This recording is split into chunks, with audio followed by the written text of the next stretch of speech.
Hi everybody, thanks so much for tuning in. And look, critical week here in Washington. I just flew in, got off a plane, saw the alert that the Congressional Budget Office has now scored the latest Republican repeal effort. It means that 22 million Americans, 22 million of our neighbors and our friends and our family members are now at risk of losing their health care over the course of the next decade. 22 million more than they would have under the Affordable Care Act. So look, there's been an awful lot flying around the internet, flying around TV about what this bill does and what it doesn't do. And first off, because there are so many questions, that is why our Republican colleagues need to slow down, make sure that everybody, our Republican colleagues, our Democratic colleagues, America, understands what exactly is in this bill so that we can analyze it, so that we know what we're voting on and what that's going to mean for every single American. Unfortunately, it doesn't look like that's going to happen. So I want to take this moment to try to make sure that everybody out there, all of our followers, understand to the best extent we can what this bill is all about. Now, the data that I'm going to go through with you, all of the charts, all of the graphs are going to be available on our Facebook page and on our Twitter account. And I'd ask you to follow them, to share them, and to make sure they get out there so that everybody and all of your followers, all of your friends, all of your family members know exactly what's in this bill too. The foundation for this information is going to be the new Senate bill, and to an extent, the old House bill that the Senate bill was drafted off of, the same structure that exists. And I'll try to highlight them as we can so that everybody knows exactly what's going on. So let's get right to it. First off, and the numbers are stunning, right away. The Affordable Care Act provided an expansion of nearly 20 million people into getting access to health care. The GOP plan cuts 22 million people from their health care. What does that look like? Folks, you can take a look at it right here. You can see what the Affordable Care Act was able to do. This is the amount of people that do not have insurance in our country. You can see it drop precipitously with the implementation of the Affordable Care Act. These two lines are what's going to happen if this bill gets passed. This line is what would happen if the Affordable Care Act stays. Doesn't even take into account what would happen and what would have happened had every other state across this country taken a Medicaid expansion, and you would have seen this line plummet even further. Now, you've heard an awful lot of folks say, well, it's not just about coverage, it's about what you're paying for. Well, guess what, folks? You're paying more for less. This chart shows how older Americans are going to pay more for less coverage. Let's break it down into two parts. First off, you look at what a benchmark plan pays for, how much insurance that actually covers. This gets a little bit technical, but the Affordable Care Act covered 70% of your health care costs. That's pretty easy to understand. This new bill, 58%. You are literally, the product itself, the insurance coverage, is going to be less. Now, what does that mean? This bottom part of the chart breaks it down by income and age group. When you see these lines go up, short story, means you're paying more for less good product. You're paying more money for insurance coverage that does not provide the same safety and guarantees that you had before. Now, people wonder, well, say, hey, maybe that's just in Massachusetts. There's other parts of our country that are going to benefit from this new plan. I'm certain of it. Well, here's a map that shows what parts of the country, in fact, are better off with this new plan versus the ones that are better off with the existing coverage under Obamacare.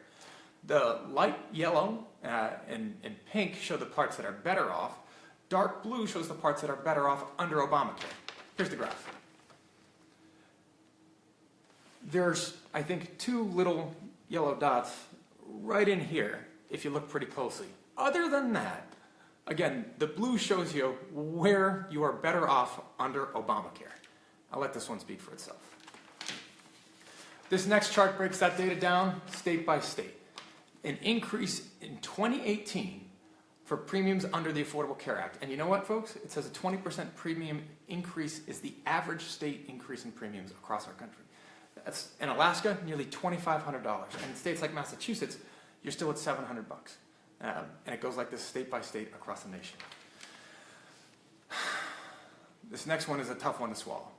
We've heard an awful lot about this debate about pre-existing conditions to ensure that we passed what's called now the Jimmy Kimmel test, to ensure that every single family can make sure that their kids, their loved ones, get access to health care when you need it. That no one's going to be denied coverage because of pediatric cancer or a rare blood disorder. You've heard our Republican colleagues say that they guarantee that coverage. Well, you know what, folks? It's just not true. What they have said is that you can't be denied coverage. while that technically might be true, that coverage is there, it doesn't make sure that you gain the treatment that you need.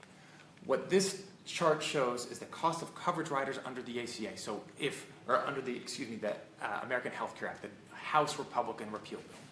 What this says is that because there's no longer a guarantee of essential health benefits, a guarantee of what insurance coverage means, it means that families would be forced to buy coverage riders for specific medical conditions. Like, for instance, you're going to have a child, maternity care. You know how much that could cost you? $17,000 a year. Mental health, substance abuse disorder, if you're a loved one struggling with an opioid addiction, $20,000 for that additional program in and of itself. God forbid you have a serious medical condition like hemophilia, $344,000. Metastatic cancer, nearly $150,000. Lung cancer, nearly $75,000. Breast cancer, nearly $30,000 for a policy on top of what you're already paying, just to ensure that you get access to insurance coverage. That's what this means. That's what this bill does. And that's how they're saying they still guarantee you coverage for pre-existing conditions. It's just not true. They also talk about how they want to, and are proud of the fact that they're going to defund Planned Parenthood. Folks, let's talk about what Planned Parenthood does. Planned Parenthood provides essential access to health care for millions of low-income women across the country. If you look at the number of clinics out there, they're actually a tiny sliver of them, about less than 10%. That's the orange part over here, of all of the clinics out there that are Planned Parenthood clinics.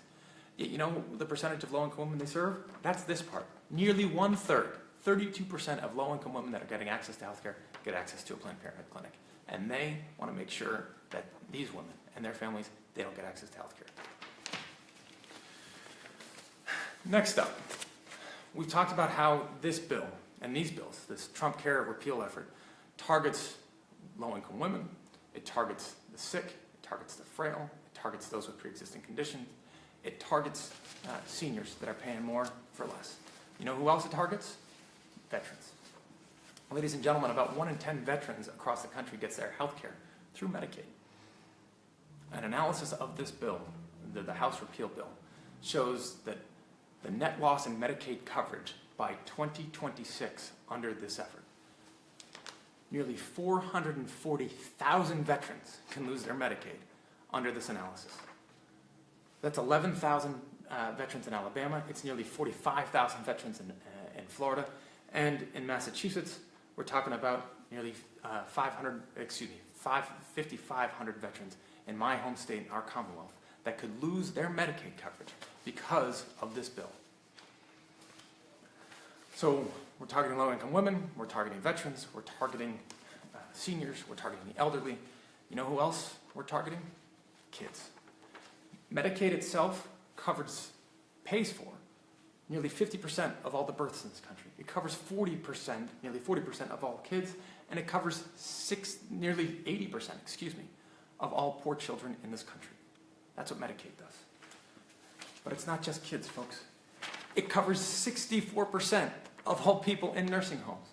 It covers 40% of all poor adults. It covers 20% of all Americans, and 60% of all children with disabilities. And they want to cut this bill by $800 billion.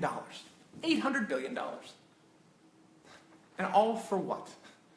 We're targeting those groups among us that are central to our country, central to our character, central to what we are as a nation, what we're all about. The folks that you fight for, the folks that we care for. All to do what? Well, that's the key question. This is not actually a health care bill. This is a tax bill. And if you actually look at what this bill does, you will notice that it shifts money from investments in healthcare for lower income individuals, families working paycheck to paycheck, and passes them off to the wealthy in the form of tax cuts. How big are those tax cuts? Folks, you could take all of the Medicaid beneficiaries from Alaska, Arkansas, West Virginia, and Nevada. And those beneficiaries total about $33 billion. And you could pass that all back off into 40 of the wealthiest families in the country. 40. 40 families that are going to get all of that money that would be invested in healthcare for all of those people across our country. That's nearly 730,000 people across those 4 states all to make sure that 400 families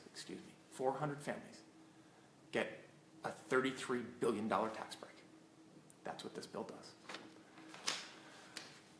The only thing standing between passage and this reality is all of you. We need those calls. We need those emails. We need you knocking on those doors. We need you every which way you can. We need you to share this information. We need you to share your own stories.